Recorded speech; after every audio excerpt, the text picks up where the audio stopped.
통일교의 정치권 로비 의혹을 수사하는 경찰이 오늘 서울구치소에 수감된 한학자 총재를 3시간가량 접견 조사했습니다. 경찰은 직무유기 의혹을 받고 있는 민중기 특검에 대한 사건을 공수처에 이첩했습니다. 경찰청에 취재기자 나가 있습니다. 조경원 기자. 경찰청에 나와 있습니다. 네, 경찰이 오전부터 한학자 총재를 접견했는데 조사는 모두 끝났죠? 네, 경찰청 특별전담 수사팀은 오전 9시 반부터 낮 12시 반까지 3시간가량 서울구치소에 수감된 한학자 통일교 총재에 대한 접견 조사를 진행했습니다. 경찰은 오늘 한 총재를 상대로 윤영호 전 통일교 세계본부장에게 정치권에 대한 로비를 지시했는지와 금품의 행방 등을 집중적으로 캐물은 것으로 전해졌습니다. 다만 같은 구치소에 있는 윤 전 본부장에 대한 접견 조사는 진행하지 않은 것으로 파악됐습니다. 앞서 경찰은 그제 통일교에 대한 전방위 강제 수사에 나서며 영장에 한 총재를 뇌물공여와 정치자금법 위반 혐의 피의자로 적시했습니다. 김규환 전 미래통합당 의원 측에 제시한 영장에는 지난 2020년 4월쯤 천정궁에서 한 총재와 윤영호 전 세계본부장이 김 전 의원에게 총선에 잘 쓰라며 3천만 원이 든 상자를 건넸다는 내용이 적혀 있었던 것으로 확인됐습니다. 다만 김규환 전 의원 측은 여전히 관련 의혹을 강하게 부인하고 있습니다. 경찰이 추가 압수수색 영장을 발부받았다고요?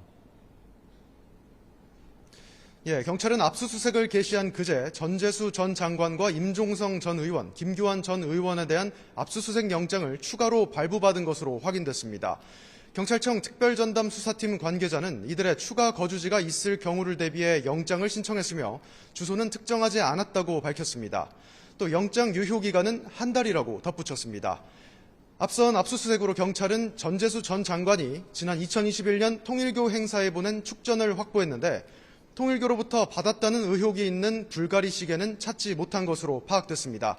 경찰은 압수물을 분석하면서 참고인 조사도 이어가고 있는데 일부 관련자와는 조사 일정을 조율 중인 것으로 파악됐습니다. 네, 그리고 경찰이 김건희 특검의 편파 수사 의혹에 대한 고발 사건을 공수처에 이첩했다고요? 네, 경찰은 국민의힘이 민중기 특검을 직무유기 혐의로 고발한 사건을 어제 공수처로 이첩했습니다. 경찰은 고발장에 특검 파견 검사가 포함된 점을 고려해 공수처법에 따라 사건을 공수처에 넘긴 것으로 파악됐습니다. 경찰 관계자는 최근 공수처가 해병대원 순직 사건 수사 외압 의혹을 수사하는 특별검사팀을 직접 수사한 선례를 참고했다고 설명했습니다. 앞서 민중기 특검은 윤영호 전 통일교 세계본부장에게서 여야 정치인들에게 금품을 건넸다는 진술을 확보하고도 수사하지 않은 혐의로 고발됐습니다.